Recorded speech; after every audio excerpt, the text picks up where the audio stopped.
வாங்குவோமா இல்ல தடத்தை காட்டுவோமா? அவர் என்ன பண்றாங்க? வாரினால அடிச்சு அவர் சட்டையை கிழிக்கிறாங்க. அதுக்கும் அவர் ஒப்பு கொடுத்தார். அப்புறம் என்ன பண்ணாங்க? கோலுனால அடிக்கிறாங்க அவரு. அப்புறம் என்ன பண்றாங்க? சிலுவையில எவ்வளவு பெரிய பாரம், அந்த பாரத்தை அவர் தூக்கி போறாரு. அது என்ன பண்றாரு? இதெல்லாம் ஒரு பட்ட பாடு. இன்னைக்கு நம்ம என்ன பண்றோம்? சின்ன காரியத்துக்கே நம்ம என்ன பண்றோம்? மன்னிக்க தவறோம். நான் கூட ஒரு முறை மன்னிப்பேன், சும்மா நீ தப்பு செஞ்சுட்டு நான் மன்னிப்பேனா அப்படின்னு நான் கேட்பேன். மன்னிக்கிறதுக்கு என்ன பண்ற? அந்த இடம் வராது. அப்போ இவர் இவ்வளவு பாவம், இவ்வளவு அக்கிரமம் சிலுவையில பண்ணி அவர் கைகள் கால்கள் முற்றில என்ன பண்றாங்க? காயங்கள். அவர் தலையில முள்பூடி போடுறாங்க. கடைசியில என்ன பண்றாங்க? விழாவுல குத்தி என்ன பண்றாங்க? இந்த ரத்தத்தை பிரிக்கிறாங்க. அப்ப என்ன பண்ணுது? தண்ணீர் வந்தது பார்க்கணும். அப்போ ஒரு மனுஷனை இவ்வளவு துன்பப்படுத்துற ஜனங்க மத்தியில நீ மன்னிப்பேன்னு சொல்லுவியா? சொல்லுவோமா? நாமோ சொல்லணும். அங்கப்பா சொல்லியிருக்காரு. அவர் அப்படி சொல்லிட்டு போனதுனாலதான் ஒட்டுமொத்த உலகத்துக்கு ரட்சிப்பு உண்டாச்சு, மீட்பு உண்டாச்சு. அவர் அப்படி சொல்லிலன்னா, அவர் மன்னிக்கலன்னா, உண்மையா சொல்ற பிதா எப்படிப்பட்ட தேவன்? அடிச்சு சாவடிக்கிற தேவன். அவருக்கு பச்சைபாதமே கிடையாது. அவர்கிட்ட முறையீடு போன உடனே அந்த ஜனங்க முறுமுறுத்த உடனே அவங்க என்ன பண்றாங்க? அடிக்கிறாங்க. அப்போ இந்த ஒரு இயேசுவை கொடுத்தது நிமித்தம் இந்த இயேசு என்ன பண்ணாரு? இவங்க பட்ட உபத்திரவத்திலும் பாடிலும் காரி துப்புற மத்தியிலும் அவர் முகத்துல எச்ச துப்புற மத்தியிலும் அவமானம் அசிங்கப்பட்டது நிமித்தமும் அவர் என்ன பண்றாரு? இந்த ஜனங்களை பார்த்து அவர்தான் வார்த்தை சொல்றாரு. அப்ப நாம என்ன பண்ணோம்? இப்படிதான் வாழணும். பிதாவே இவர்கள் செய்கிறது என்ன பண்ணுமா? இவர்களுக்கு மன்னியும், தாங்கள் செய்கிறது என்னவென்று அறியாதிருக்கிறார்கள். அப்போ இந்த மன்னிப்பு தான் நம்ம கிட்ட வரணும். நம்ம கிட்ட இருக்கிறதுனால இந்த மன்னிப்பு இருக்கு. கண்டிப்பா என்ன பண்றாங்க? அவங்க மட்டும் சொல்லுவாங்க சாட்சி, நாளை சொல்லிட்டு யோசிப்போம்.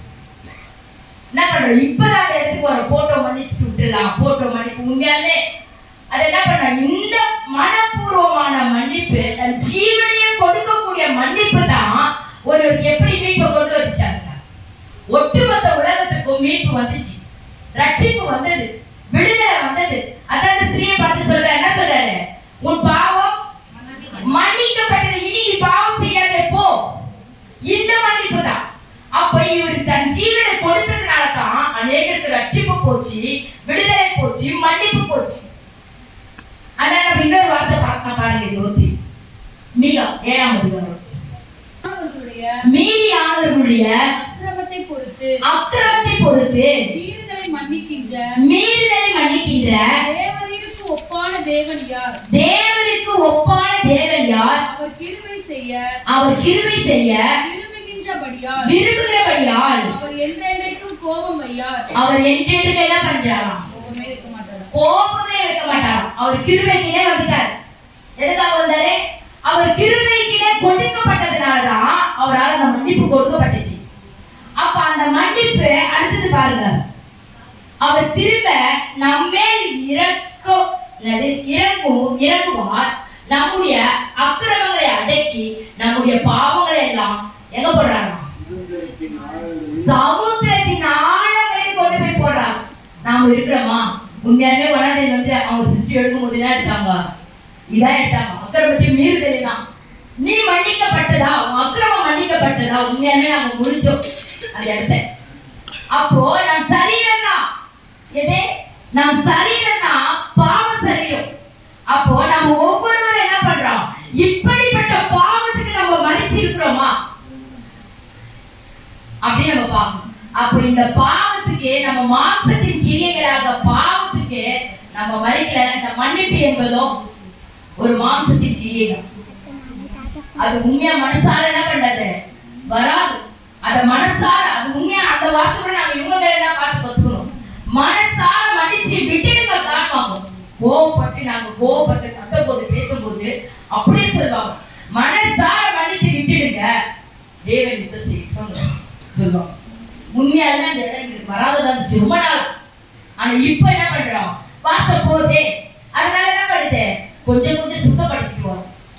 அப்போ இந்த முழுமையான மன்னிக்கிற இடம் எங்க வருதுன்னா, தாழ்த்தி ஒப்பு கொடுத்து இயேசுவை போல யார் ஒருவர் ஜீவிக்கிறார்களோ அவர் எப்படி அந்த அசிங்க அவமானம் எல்லாம் பட்டு நிந்தை பட்டு ஜனங்களுக்கு மன்னிச்சாரு. சும்மாதான் மன்னிப்பு கிடையவே கிடையாது.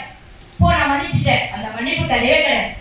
அவங்களுக்காக ஒரு ஆத்துமாக்காக நீ மன்னிக்கப்பட்டியா, அப்ப அதுதான் மன்னிப்பு, அதுதான் எனக்கு ரட்சிப்பு.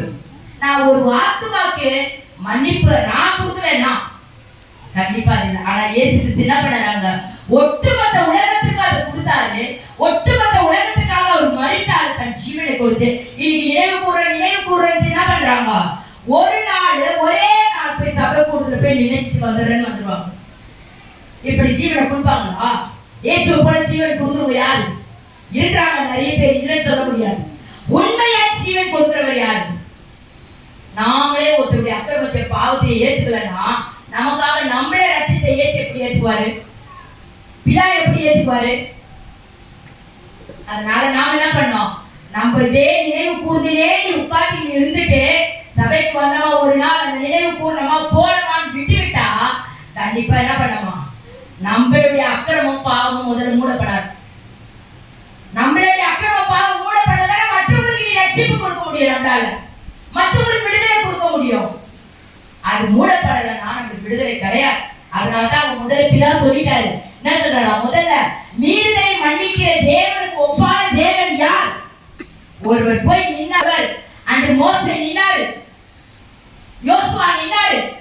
அவங்கள தேவனுக்கு முறையிடும் போது தேவன் இன்னைக்கு ஏன் இந்த தேவன் செய்யல? அவர் நினைச்ச ஒரு நொடி பொழுது அவருக்கு இந்த உலகத்தை அழுத்து கொடுத்துக்கு முடியாது அவரால். ஏன் இன்னும் நம்ம அக்கிரமம் பாவம் மீறுதலை பார்த்துக்கிறாரு? கொஞ்சம் தானே மன்னிச்சிடுவார், பார்க்க மாட்டார்.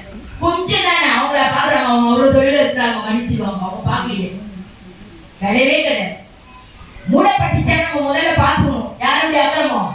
நம்முடைய அக்கிரமம் பாவம் என்ன பண்ணுச்ச, நம்முடைய அக்கிரமங்களையும் அடக்கி நம்முடைய பாவங்களை நாம் சமுத்திரத்தின் ஆழத்தில் போட்டு விட்டாரா? உண்மையா நான் கேட்டாங்க சொல்றாங்களே, உண்மையா அவங்க சொல்லும் போது குத்தப்பட்டுச்சு அந்த வார்த்தையெல்லாம். உண்மையா மன்னிச்சுட்டாரா, நம்முடைய அக்கிரம பாவம் மன்னிக்கப்பட்டதா அப்படி சொல்லிட்டு. அப்போ இன்னைக்கு நாம என்ன பண்றோம், இதே தப்பு காலத்துல நம்ம செய்யப்பட கடவுளுடைய வருகை என்ன பண்ணுது, சீக்கிரத்துல இருக்குது. அதுக்குள்ளயோ விட்டுட்டு போ நான் அடிச்சு போட்டுறேன்.